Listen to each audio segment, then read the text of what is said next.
마음이 드셨다면 구독, 좋아요 꼭 부탁드리겠습니다. 고맙습니다.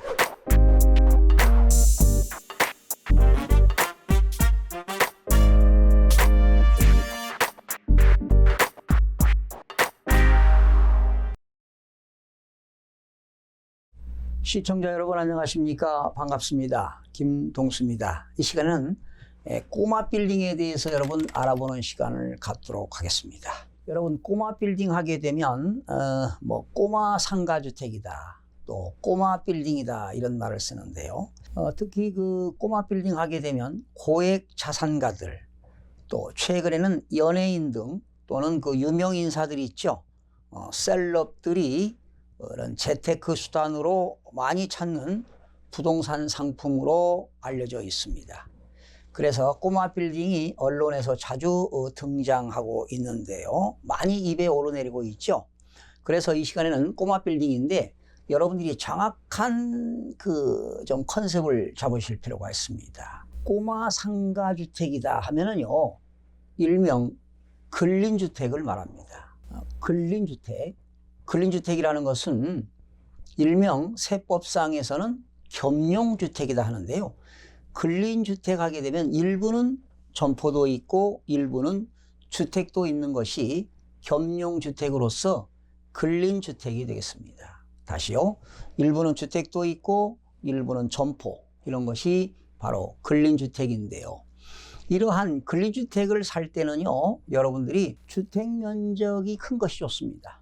예를 들면 점포 면적은 40제곱미터가 되겠고 주택면적은 60제곱미터가 된다면 점포 면적보다 주택면적이 크면 우리 세법에서는, 소득세법에서는 전부를 주택으로 보아서 여러분이 그 주택을 1세대 1주택이라면 실지 양도가액 9억 원까지는 양도해도 양도소득세를 비과세 받을 수가 있습니다. 그러나 이제 9억 원이 초과되면 초과 금액에 대해서 양도소득세를 과세하지만 1세대 1주택일 때 9억 원까지는 양도소득세가 비과세가 되기 때문에 주택면적이 큰 것이 좋습니다. 자, 두 번째는 근린시설입니다.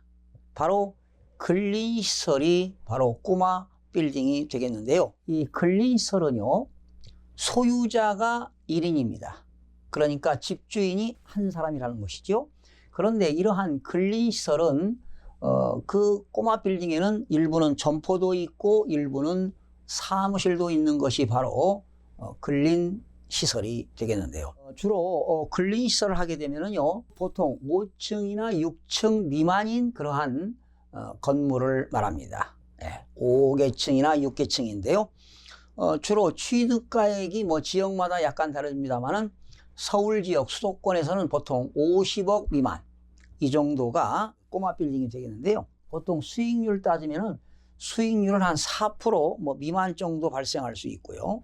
그러니까 이 소유자가 1인이기 때문에 그 근린시설은 건물을 통째로 사는 겁니다.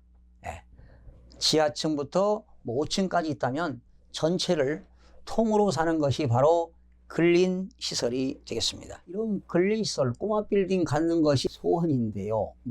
조물주에 건물주 있다고요. 이런 건물주가 되는 게 꿈이고 희망사항인데요. 사실은 꼬마 빌딩을 잘못 사면은 손실이 많이 발생합니다.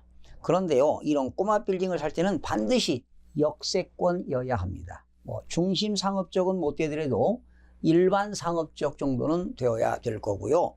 그리고 이러한 꼬마 빌딩은 유동인구가 많은 게 좋습니다. 특별히 구매력이 높은 젊은 층들이 많이 통행하는 지역이야말로 꼬마 빌딩의 입지가 제일로 좋은 것이지요. 그래야 매월 안정적으로 집세가 보장되기 때문입니다. 그리고 이러한 꼬마 빌딩을 살 때는요, 반드시 그 빌딩이 도로변에 있어야 되겠고 주차장 시설이 반드시 갖춰 있어야 되겠습니다. 그런데 꼬마 빌딩을 잘못 사가지고 골목길 깊숙이 들어가 있는 그러한 근린시설, 잘못 사게 되면 공실률도 많이 나타나고요. 또 집세도 싸고 또 매월 집세가 들어오지 않는 경우도 많이 있습니다. 그리고 이러한 근리시설인 꼬마 빌딩을 살 때는 건물을 사용 승인 받은 지, 즉 건물을 신축한 지 10년 이내인 경우가 가장 좋습니다. 만약에 10년이 지나서 노후된 이런 건축물들은 막대한 리모델링 그런 공사비가 많이 발생하고요.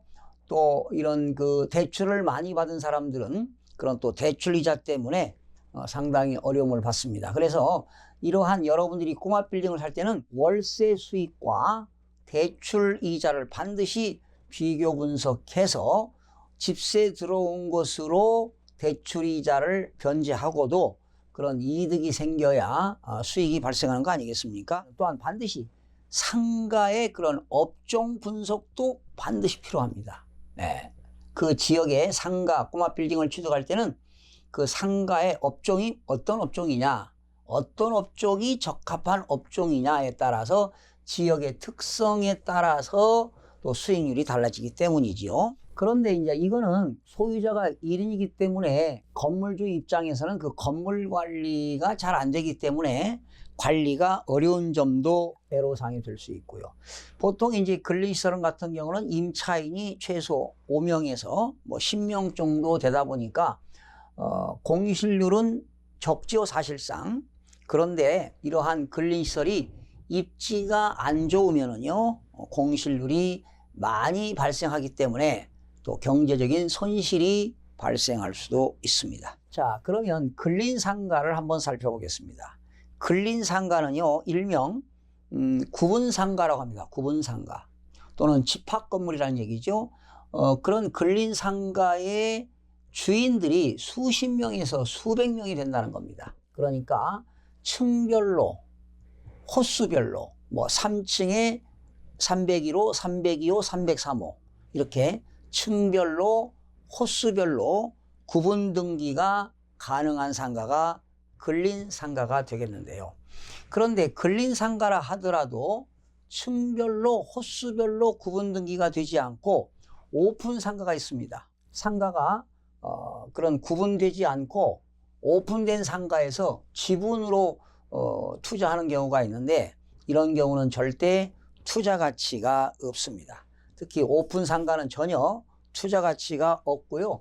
이러한 오픈 상가 같은 경우는 경매 감정 가격이 1억이라 하더라도 뭐 1,000만 원, 2,000만 원에도 투자 가치가 없습니다. 주로 오픈 상가는 요즘 서울 시내 오픈 상가들은 거의 공실률이 상당히 뭐 7, 80%가 공실률이라고 보시면 되겠습니다. 전혀 투자 가치가 없습니다.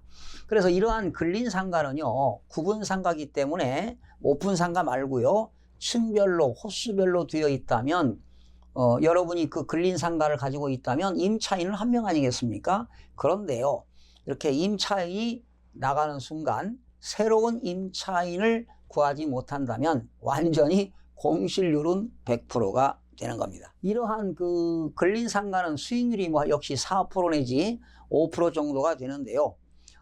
여러분들이 근린상가를 잘못 사게 되면은 자금이 막힐 수도 있습니다. 특별히 신도시 지역 같은 경우에 근린상가 투자도 상당히 위험합니다. 특히 요즘 전국적으로 그 공공기관들이 들어가는 그 혁신도시 있죠. 뭐 기업도시, 혁신도시 이런 데도 상가들을 많이 분양하는데 이러한 것들 분양을 받게 되면 투자 가치가 없다는 것도 좀 알아두시고 공실률이 많은 것도 좀 알아두셔서 여러분들이 손실이 생기지 않도록 유의하시기 바랍니다. 그러면 여러분들 상가 수익률은 어떻게 구합니까? 상가 수익률은 여러분들이 임차인으로부터 매월 받는 월세 있죠? 월세 곱하기 12개월.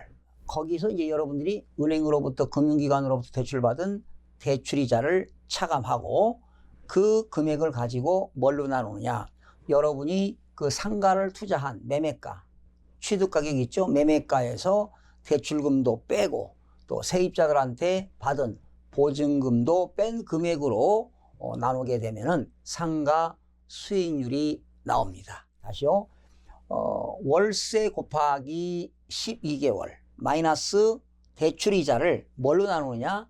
매매가에서 대출금 빼고 보증금 뺀 금액으로 나누게 되면은 이런 상가 수익률이 나오는데 여러분들이 한번 수익률도 조사를 해보시기 바랍니다. 자, 그러면 마지막으로 투자 가치가 과연 있는 거냐 없는 거냐 하는 것입니다. 여러분들 근린 상가는 거의 투자 가치가 없습니다. 투자 가치가 없고요. 근린 주택과 근린 시설은 뭐 4, 5% 투자 수익이 나오니까 투자 가치가 있다고 하지만 그동안 근린 주택과 근린 시설이 상당히 가격이 많이 올랐습니다. 요즘 같은 경우는 이런 근린 상가라든가 오피스텔의 공실률이 증가하기 때문에 수익률이 지금 많이 떨어지고 있습니다. 그리고 여러분 신문 지상을 보게 되면은 이런 오피스텔이라든가 상가에 그런 건설회사들, 분양회사들이 과다 광고를 많이 하는데요. 그러한 광고에 현혹되지 않기를 여러분들에게 꼭 말씀드리고 싶습니다. 그리고요, 특히 요즘 그린주택 소유자, 꼬마 빌딩 소유자들이 보유세 부담으로 상당히 부담을 많이 느끼고 있고요. 요즘은 또 대출도 안 되지요. LTV, DTI도 낮아졌고요.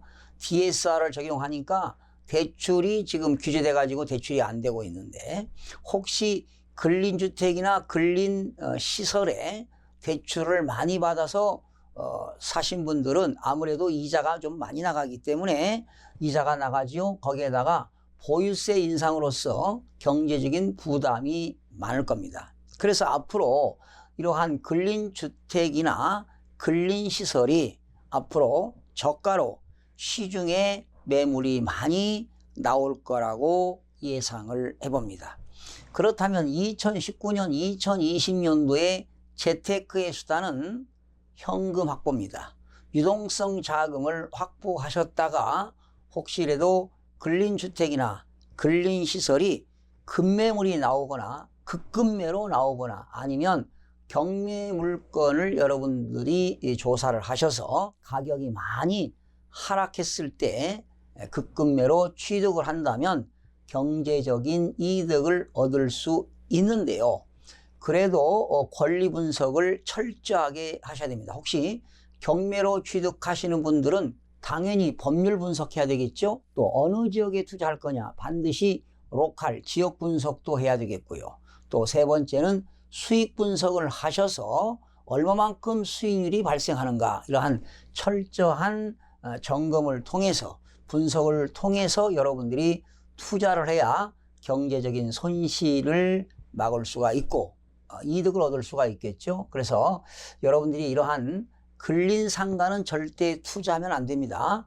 혹시 여유 자금이 있어서 근린주택이나 근린시설 이런 꼬마 빌딩을 취득하고 싶은 분들은 지금은 절대적으로 매수 타이밍이 아닙니다. 여러분들 뭐 아시다시피 꼬마 빌딩이 얼마나 유행했습니까? 고액 자산가들 또 연예인들 유명 인사들이 이러한 꼬마 빌딩을 많이 선호했는데요. 요즘은 꼬마 빌딩도 외외는 아닌 것 같습니다. 아파트 가격도 하락하고 있는데 꼬마 빌딩이라고 외외가 있겠습니까? 요즘 꼬마 빌딩도 많이 하락하고 있고 급급매 물건도 나오고 있고 경매 시장에도 많이 나오고 있는데요. 여러분들이 철저한 분석을 통해서 투자를 하셔야만이 손실을 줄일 수가 있고요. 경제적 이득을 얻을 수가 있습니다. 여러분들의 철저한 분석도 필요하시고요. 여러분들이 시장 조사를 통해서 손품을 많이 파시면 좋은 결과가 있을 거라고 생각해 봅니다. 시청해 주신 여러분 대단히 고맙습니다. 다음 시간에 찾아뵙겠습니다. 안녕히 계십시오.